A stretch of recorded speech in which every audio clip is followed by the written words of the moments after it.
An explosion has rocked the World Trade Center in New York City this morning. Clouds of black smoke are billowing out of the upper story. I was on the 68th floor of One World Trade Center, and there was a massive explosion. The whole building shook. I was only about 15 floors below where the plane hit.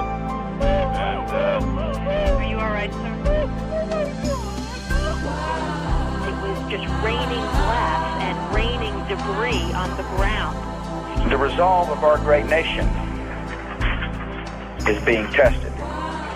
But make no mistake, we will show the world that we will pass this test. There have been at least 4 airliners that have been hijacked today.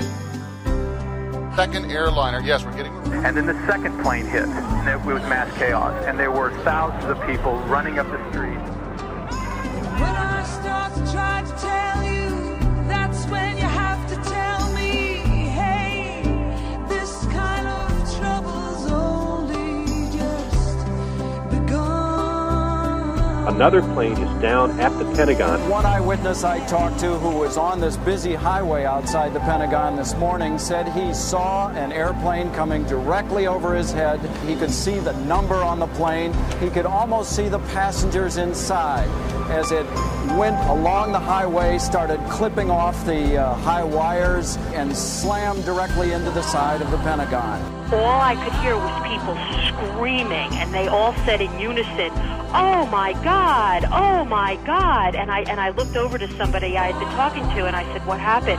And he said, "Look." We watch now, and yes, definitely the second of the World Trade Center Twin Towers has now collapsed. The building began to disintegrate, and we heard it and looked up and started to see elements of the building come down. Honestly, it was like a scene out of Independence Day. The World Trade Center, the tallest structure in New York City, was no longer a part of the New York City skyline.